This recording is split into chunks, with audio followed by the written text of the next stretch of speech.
your copies of your downloads on the page 415 of the Sefer is Gimel. And the title of this mimer was La'choise Absula Lo Yitama.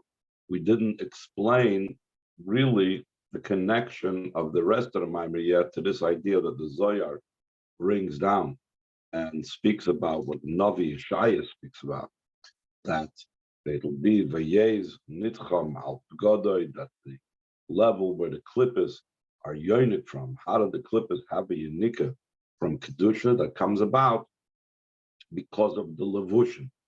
Because they cannot be yonik from the oiris and kalim, which are likened to the chayis and the guf. They can only be taken from the garments, from the levushim, and even that, it's only the garments, the external garments that they can take from. The inner garments they can't take from, and then because they take from the garments, Hashem himself has to descend and has to take vengeance. He has to extract from the klippas. He has to extract that chayis, those nitzoitzes that they took from kedusha, and then he elevates and transforms the klippa to kedusha. We also said that in truth, even the levushim is something that the klippas cannot approach, like it says, Kavod is the level of levush, but because it's from chesed, chesed has no limitations to it. Like Avraham Avinu, because of his chesed, was willing to accept Yishmael, and because the levush of chesed, you need to counter it with netzach, the netzach of gvura to take the vayez nitzcham, like it says over there in the pasuk in Yeshaya, that the midah of netzach is what counteracts that and makes both. It says a gaolti from the word, both that it's a despised and disgusted thing, but it's also from the word geula, that we are redeeming the levushim of chesed that came down, the sparks of chesed that came down into klippa, and then we transform it from a state of negative to positive. That's like the two matamim that we say, that there's a type of level of matamim where you take the bitter and you transform it to sweet. That's also the idea. We said chametz begadim. Chametz is also from the word chamitzus, with the acidity and so on. So that is something that the Eibishter transforms and takes out of klippa, and it's the Eibishter himself does it, just like in Mitzrayim. Hashem himself had to extract the Yidden from Mitzrayim. It says, Ani v'loi malach, ani v'loi shliach, ani v'loi saraf, ani v'loi acher. Only Hashem himself could come down Mitzrayim, because any other being would have been swallowed up by the klippa. The same thing when Mashiach comes, it says that Ani levadi, that same sections of psukim, only Hashem himself will descend into the klippas to extract those parts.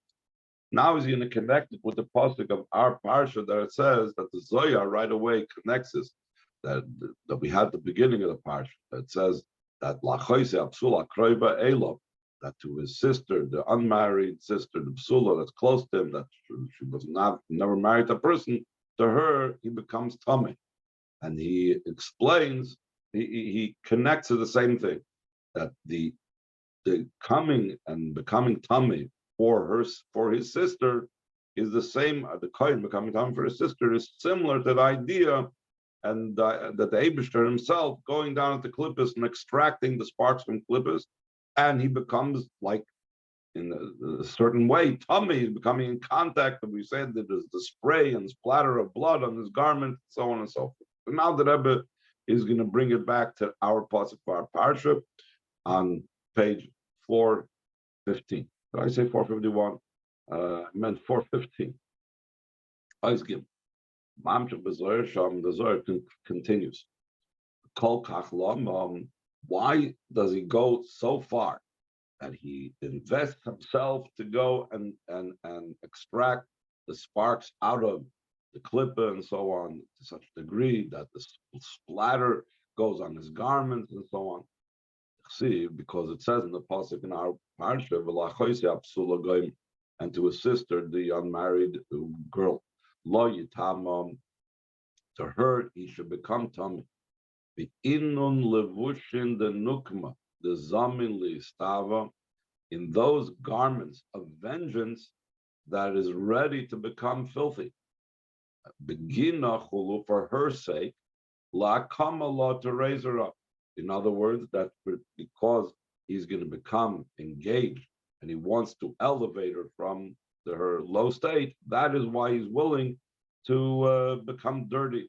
Let's see how the Rebbe explains. Hiding third line. The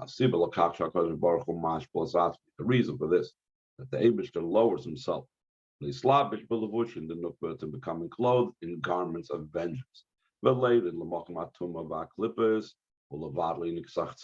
descend to the place of impurity and to klippus and to nullify that which the external ones are able to nurse from kedusha. And the problem is that the Eibishter is called a kohen, and a kohen cannot engage with Talmudic things. Though Hashem is called a kohen, the Chazal say the whole discussion with the Rabbi Kiva and a certain guy that told the Rabbi Kiva, who isn't your God a kohen, and therefore how can he engage and deal with things of tumah, and especially death? And we know klippus is called Makim Hamisa, the place of death, because it's disconnected from the life that Kedusha provides. But the place of Klippa is a place of death. So why does the Eibishter descend in fighting such a battle and becoming Tameh, in engaging with Klippa, which is the idea of death? So he's saying, this is for the sake of Klal Yisrael, legal as Yisrael Meragolas, to redeem the Yidden from exile. The Isa Medrash, like it's brought down the Medrash,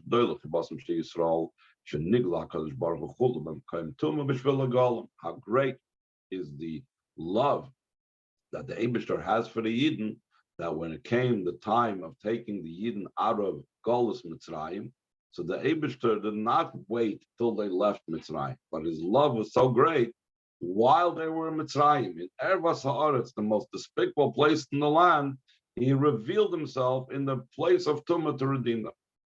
And the Medrash gives a very interesting mashal, also with a mashal of a kohen. Mashal of kohen shenachol trumasel beis hakvaros is, it's analogous to a kohen that his truma was found in a cemetery. Aimer, he says, Ma'es, what should I do? L'tam es hatzmi yef. It's impossible for me to make myself impure. I'm not allowed to go into a cemetery. And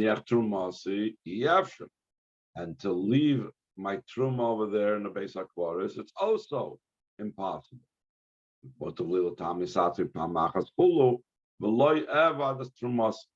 It's better for me to make myself impure one time, and for that one time, my truma should not be lost. What are the exact halachic parameters I'm not going to go into right now. I'm sure the Mefarshim and the Medrash speak about it.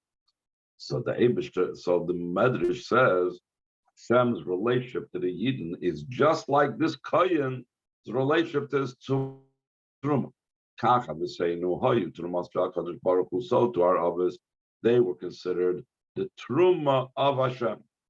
Why do we consider the Truma of Hashem? Remember, like it says, Kodesh Yisrael Hashem, Reishis to us, that our Yidden are sanctified to Hashem. They are the first of his crop. The first of the crop is what goes to the Kohen, that's the Truma. So we see Yidden are considered Truma. And where are the Yidden located? Behim Begolus or Beis HaKvaros. They are in exile in a cemetery. Therefore, it's worthwhile for the Eibishter to Kaviyachol make himself in contact with impurity, Yisrael, to be able to redeem the Yidden. That's what it says in our pasuk. For her, and he will become Tameh, begina, for her sake. That Hashem descends in a place of Tumah for the sake of the Yidden. That the Yidden are considered his sister, the unmarried sister that's close to him, that was never married to a person. So this is like we have a lot of times the Lashon Shvira Shudim, that the Eibishter called the Yidden Biti, my daughter, the Eibishter called the Yidden Achoisi, And my sister, the Abishter called the Yidden Imi, my mother. So we see the Yidden are called his sister. And for his sister, the Abishter goes down and becomes Tum. And soon in the next paragraph, he's going to speak about the different ideas and different levels of inherent in the pasuk achoisai, akroiva elav, shalai hoisai ish. But there's a sub set over here that the Rebbe speaks about an interesting idea, that the idea in halacha about a kohen not being able to become tamei to achoise absula is only by an ordinary kohen. A kohen gadol cannot deal and cannot become tamei to achoise. So seemingly there's something off over here because Hashem is like a kohen gadol. So let's look in the note on the bottom of the page that begins with the asterisk. Though the Abishur is a kohen gadol, it's prohibited for him also to become tamei to his sister, and so therefore, why are we associating it, and why is the Zohar associating it with the level of achaisa?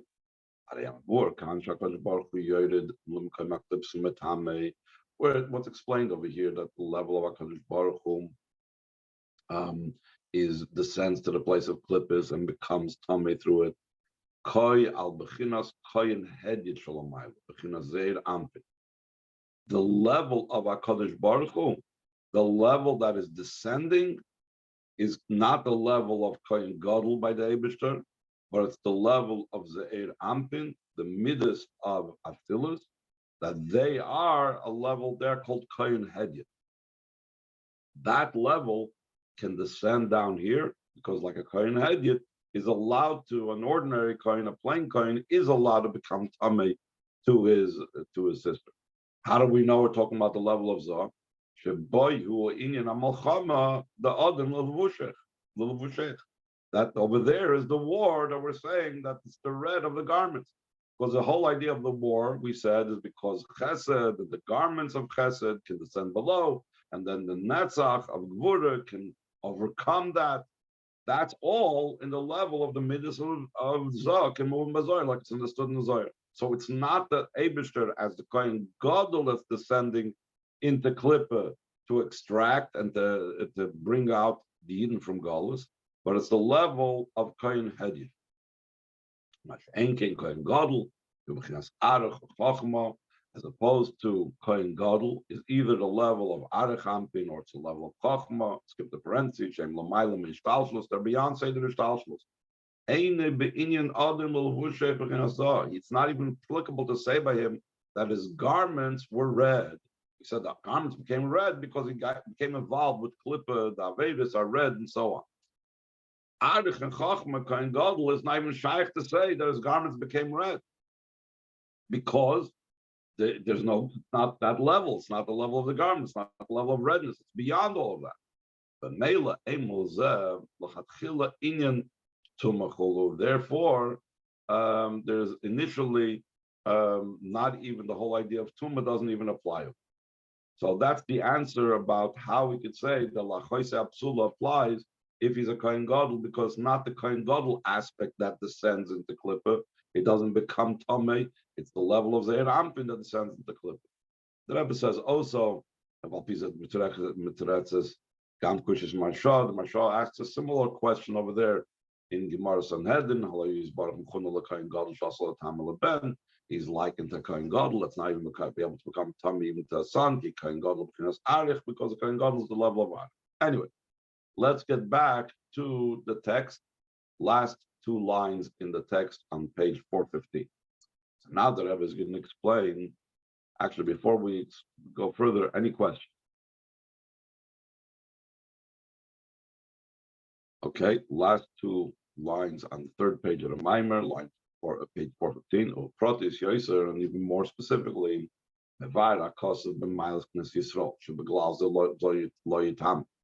pasuk explains in describing the special quality and advantage of the Yidden And because of that, we're saying that Hashem is going into the Kamtami. So it wants to describe how special the Yidden are. You know how special the Yidden are? There's Gimel in Yanim. There's three ideas about the specialness that because of them, the Eibishter is going to descend into cliffs. Achoisoi, they're called a sister. Akroiva, love, that's close to him. Ashaloi Hoisa Leish, that she wasn't married to him. Let's the top of page 416. The idea behind this is in a mashkos of akroiva love, where it says the one that is close to him. It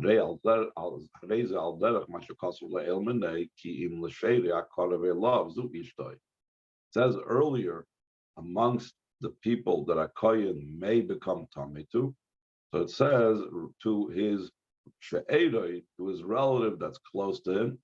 So Rashi explains, the Gemara explains who's that relative that's close to him. Zu ishta, it's going on his wife. So the same thing over here, we're talking about la'choisei hakroiva love. What is the definition of hakroiva? Hakroiva love. Kroiva is the mile of a wife that the Yidden are considered the wife of Hashem. Pirish hakos of la'choisei gam hakroiva love. The explanation of the pasuk that it says, and to his sister that's close to him, both his sister and his wife, how are both of them together? It says, well, derech mashakasav, it's similar to what we had last week's parsha, Parshas Kedoshim. It says, that a person that will marry his sister, it's a chesed. So obviously the whole question is, what's it mean, the level of chesed? How can we say it's a kindness? What's the idea of kindness? Rashi explains two explanations what chesed is. Other Mefarshim want to know what's the idea of chesed. So according to Chassidus and Kabbalah, chesed is trying to say that it's a positive thing, but in the way it's noel musalyon. A yichud of a brother and sister, lamaila is a positive thing, but the way it comes down here, it's a negative. Just to give an example, it says that the shatnez, mixture of wool and linen, is us. You're not allowed to wear a mixture of wool and linen. But in the Beis HaMikdash, the Kohanim did wear a mixture of wool and linen. So this explains is because in the levels of Kedusha, this mixture is not only permitted, but it's a positive thing. The way it comes down here into our world, into Gashmias of the world, into the physicality of the world, over there, you're not allowed to have the mixture of these two kinds, what they symbolize in Kabbalah and Chassidus, the wool and the linen. In a similar vein, it's the same thing over here. In the physical world, a brother and a sister are not supposed to get together. But in the spiritual realms, what the levels of brother and sister is above, it is a chesed, it is a kindness, it's a good thing. And he's going to explain what this means, a little bit of it, at least. So he says, behind this means, there's one level of Yidden that they're only the level of a sister. There's a level in Knesset Yisrael, the way it becomes also the one that's close to him, the level of his wife. The Rebbe is going to explain what's the difference between a love of a brother and a sister and a love between a husband and a wife. The difference between these two types of joining and unions is a sister indicates on a natural love. Like a brother and sister, that their love is natural. That's the way they were born. They were born as family. They both share the same parents. They grew up in the same house. They love each other, not because they had to seek each other out, not because they developed a relationship over here. It comes natural. And also, and the whole idea of a cessation or a break in that love or time off from that love doesn't apply. It's constant, it's always, it's unchanged. This is in the spiritual realms, indicates the avoid of tzaddik. They draw down from the level of aniyah, unchanged. The same thing, the avoid of tzaddikim, that Rebbe sometimes calls it tmidim kisidram. They're always on with the program. They're always doing what has to be done. They do they learn Torah, they do mitzvahs, they don't transgress anything. They're always with the program, always have that connection with Hashem. That's like a brother and sister type of love. But like he's soon going to explain, there's no excitement over there. In the tzaddik's avoida and the avoida and the union of a brother and sister, it's very calm, very quiet, nothing exciting about it. Amnam Kroive loves the Ishtoi, the one that's close to him. That we said that description is going on the wife. Their closeness and their union is not because of their nature. Therefore, it's possible to be a separation, and therefore, until they meet each other, until they get to know each other, there's no union. And even further, even after once they are together, there are times when they can't be together. So there's always like this up and down in their relationship. It's not constant, it's not consistent. So one would think that the love between a brother and sister is greater than the love between a husband and wife. Brother and sister is natural, the brother and sister is constant. So the Rebbe says, no. On the other hand, yes, in the brother and sister, there's the advantage that it's something new, it's something novel.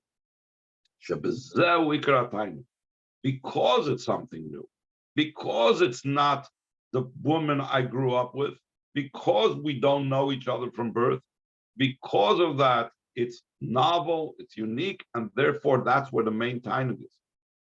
As it's known as a constant, that a constant delight is not a delight at all in comparison to the delight that's in the way that's on something new. It's an expression. The expression is tainug tmidi ain't a tainug. The constant delight is not considered a delight. But the Rebbe gives it a little bit of a definition. What's it mean that a constant delight is not a delight? It's not considered a delight in comparison to something that's a delight in a way that's something new and novel. This is also similar to the famous mashal that's always brought in Chassidus about you want to impress the king. He brings him a bird that talks. He brings him a parrot. What's the big deal? A person can talk much better and much more intelligently than a parrot. But for a person to talk, that's nothing novel. Therefore, the king has no pleasure out of it. He doesn't enjoy it. There's no tainug. But when as good as a person can talk, be an excellent speaker. When he hears a parrot talk, when he hears a bird talk, an animal talking, that's something unique, that's something different, that causes a great delight, that causes a great enjoyment. So that's like the delight of the union between a husband and wife, because it's a chiddush. It's something that wasn't there always. It's not there all the time. And the avoida, that's the avoida of Baal Tshuva as opposed to tzaddikim. Like we said, tzaddikim is constant. It's an ongoing thing. It's unchanging. And the violation is the Baal Tshuva is the one that was separated and now he's joined. That's a big chiddush. Even though you were separated, even though you were disconnected, now you're joining Hashem. Since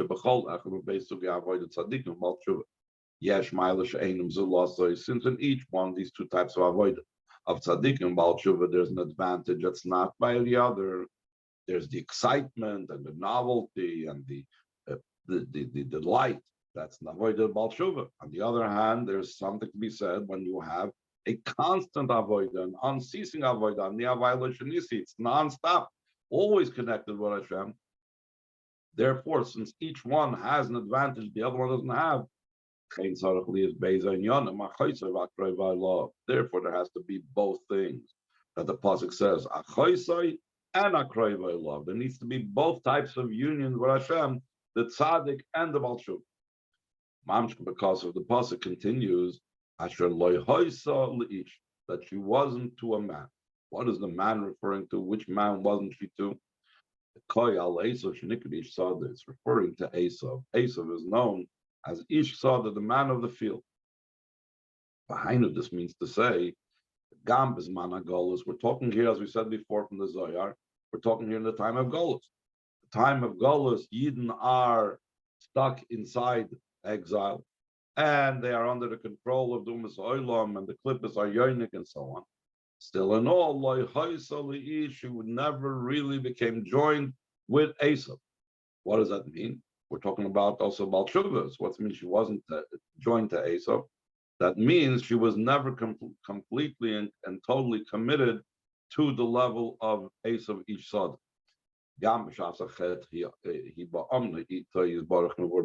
Even during the time of the sin, the Yid was completely devoted and faithful to Hashem, that the Yid has that complete connection with the Eibishter. And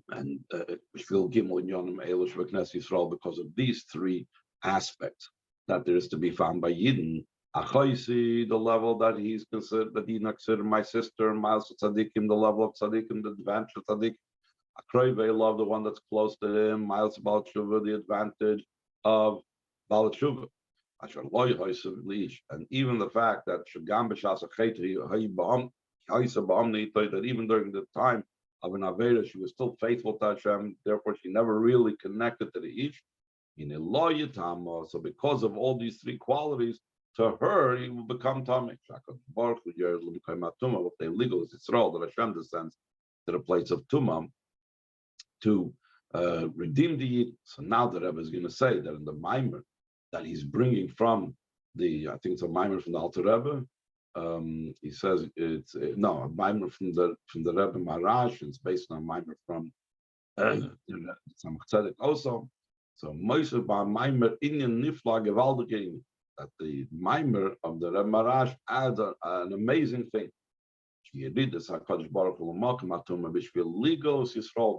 That Hashem descends to the place of Tumah is specifically to redeem the Yidden, and not for the sake of refining and elevating the sparks of Kedusha. This means as follows. If the choice was just because of the sparks, that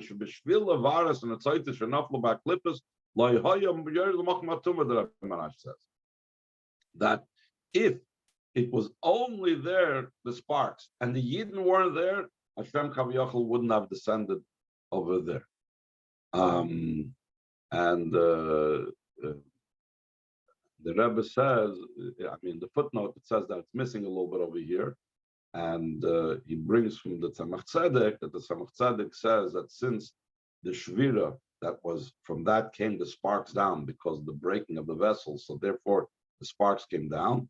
The Shvira was in the name of Ban.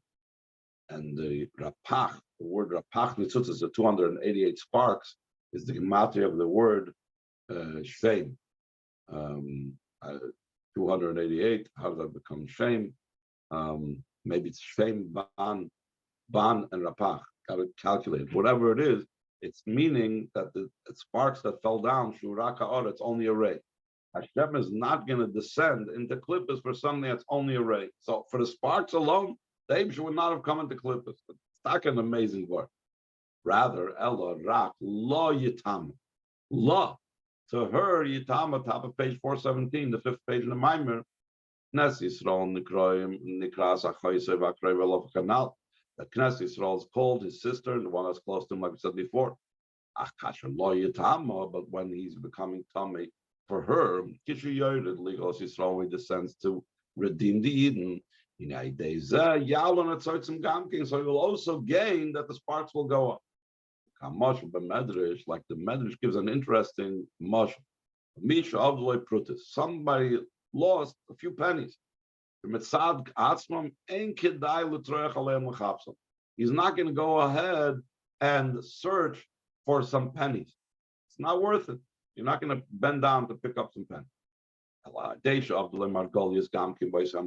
when the person loses also precious stones in the same place where the pennies are located, he must search for those precious stones. Through